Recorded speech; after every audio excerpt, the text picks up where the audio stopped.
स्वागत है आपका ब्रेक के बाद। और लगातार हम नतीजों और मार्केट ट्रेंड्स को देख रहे हैं और चौथी तिमाही के नतीजों के बाद डिलीवरी के शेयर में आज जोरदार तेजी देखने को मिल रही है। इस तेजी के पीछे की आखिर वजह क्या है, मेरे सहयोगी अभिषेक सत्यव्रतम जुड़ गए हैं बताने के लिए। अभिषेक, बताएं डिलीवरी में जो ये दम दिख रहा है इसके फैक्टर्स क्या हैं? डिलीवरी में बेहतरीन आज का सत्र हम देख रहे हैं। देखिए, ये कंपनी काफ़ी चुनौतीपूर्ण स्थिति का सामना कर रही थी क्योंकि मार्जिन कॉम्प्रेस थे, कॉस्ट को लेकर प्रॉब्लम थी, कंपटीशन काफ़ी ज़्यादा थे और स्पेशली टीयर 2 और टीयर 3 जो सिटीज़ है वहाँ पर कॉस्ट मैनेज करना कंपनी के लिए मुश्किल हो रही थी।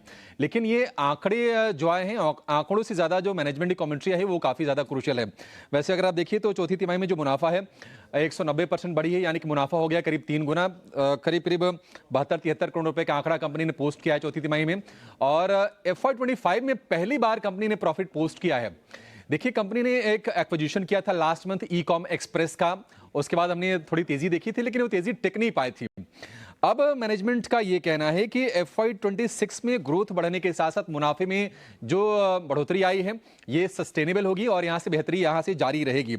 एक और चीज़ MDA और CEO ने कहा है कि कोर ट्रांसपोर्टेशन जो सेगमेंट है उसमें आगे और बेहतर प्रदर्शन की उम्मीद करके चल रहे हैं।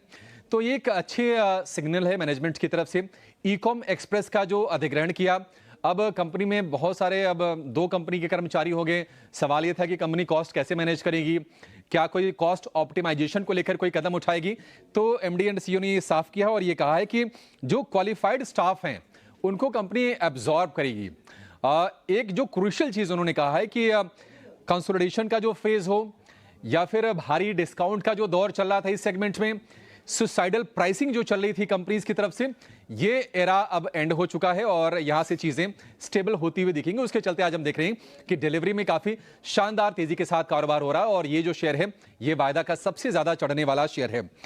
अधिग्रहण जो कंपनी ने किए हैं ई-कॉम के, या फिर उसके पहले स्पॉटन करके एक कंपनी थी जिसको 2021 में अक्वायर किया था कंपनी ने। कंपनी का ये कहना है कि अब उनके इंटीग्रेशन का फायदा कंपनी को यहां से बेहतर ढंग से मिलने लगेगा। आपको बता दें कि 1407 करोड़ की डील थी ई-कॉम की, जो इसी साल अप्रैल में कंपनी ने की थी। 2021 में स्पॉटन को उन्होंने खरीदा था 1600 करोड़ रुपए में।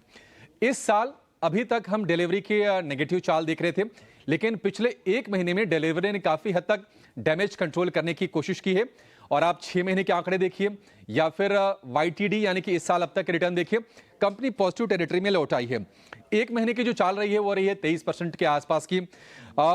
इस साल अब तक करीब अगर आप देखेंगे ईयर टू डेट तो करीब 4% के आसपास के रिटर्न्स कंपनी ने दिए हैं। 6 महीने में +5% ऊपर आपको शेयर दिखेगा। हालांकि 1 साल में अभी भी नेगेटिव रिटर्न है, 7% नीचे आपको शेयर दिखाई देगा।